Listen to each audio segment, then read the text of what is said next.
যে কোনো জায়গা থেকে বাড়ি ফেরার পর কখনোই বিনোদনের অংশ হিসেবে মোবাইল ফোনকে ব্যবহার করো না। কোনো জায়গা থেকে যখন আমরা বাড়িতে আসি তখন আমরা ক্লান্ত হয়ে পড়ি, আর এই ক্লান্তি আর অবসাদকে কাটানোর জন্য আমরা মোবাইল ফোন দেখতে আরম্ভ করি, এটা আমাদের জীবনে সব থেকে ভয়ঙ্কর একটা দশার সৃষ্টি করে। কোনো জায়গা থেকে বাড়ি ফেরার পর আমাদের কখনোই উচিত নয় মোবাইল ফোনকে ব্যবহার করা, কারণ মোবাইল ফোন আমাদের সমস্ত এনার্জি আর ফোকাসিং পাওয়ারকে সম্পূর্ণভাবে নষ্ট করে দেয়। তখন আমরা কোনো জায়গা থেকে বাড়ি ফিরি তখন আমরা অনেকটা ক্লান্ত হয়ে যাই। ঠিক এই সময় যদি আমরা মোবাইল দেখতে আরম্ভ করি তখন আমাদের মাইন্ড তার প্রতি বেশিভাবে অ্যাট্রাক্ট হয়ে যায়, আর তার প্রতি অ্যাট্রাক্ট হয়ে যাওয়ার ফলে আমাদের ব্রেনের ফোকাসিং পাওয়ার সব থেকে পরিমাণে নষ্ট হয়ে যায়। আপনি কি জানেন মোবাইল আমাদেরকে সেই সব জিনিসগুলোই দেখতে বাধ্য করে যেগুলো আমাদের জীবনের জন্য ক্ষতিকর। কোনো একটা ভালো জিনিসকে আমরা মোবাইলে দেখতে পারি না বা সেটাকে আমরা দেখি না, কারণ সেটাতে আমরা মজা পাই না। তাই প্রত্যেকের কাছে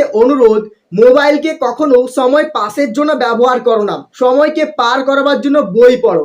তোমার মস্তিষ্ক উন্নত হবে, তোমার চরিত্র ঠিক হবে, তোমার কথাবার্তায় পরিবর্তন আসবে, কমিউনিকেশন পাওয়ার ডেভেলপ হবে। মোবাইলকে কখনোই বিনোদনের অংশ হিসেবে ব্যবহার করা উচিত নয়। মোবাইলকে লিমিট ভাবে ব্যবহার করলেই এটা আমাদের স্বাস্থ্য আর জীবনের পক্ষে ঠিক, কিন্তু যখনই আমরা কি মাত্রাতিরিক্ত আমাদের জীবনে ব্যবহার করব তখন আমাদের জীবনের ক্ষতিকারক দিকগুলো ফুটে ওঠে। আমাদের জীবন এর জন্যই ধীরে ধীরে ধ্বংস হতে থাকে। তাই আমাদের প্রত্যেকের উচিত মোবাইল ফোনকে একটা লিমিটে আমাদের জীবনে ব্যবহার করা দরকার, তাহলেই আমাদের জীবন সুন্দর সুষ্ঠুভাবে সামনের দিকে এগিয়ে যাবে। আজকের এই দিনে মোবাইল ফোনের অবদান আমাদের জীবনে কিন্তু কম নয়। আমরা যদি জীবনে নতুন কিছু শিখতে পারি তাহলে মোবাইল ফোনের জন্যই, কিন্তু আপনি যদি এই আধুনিক প্রযুক্তিকে মাত্রাতিরিক্ত ব্যবহার করেন তবে কিন্তু আপনার জীবন ধীরে ধীরে ধ্বংস হয়ে যাবে। তাই সময় থাকতে সাবধান হন, নিজের ভুলগুলোকে সমাধান করুন এবং সোশ্যাল মিডিয়াতে নিজের সময়টাকে নির্দিষ্ট করো। সবসময় অফলাইন অ্যাক্টিভিটিসে বেশি ফোকাস করো, তবে তোমার জীবন উন্নত হবে।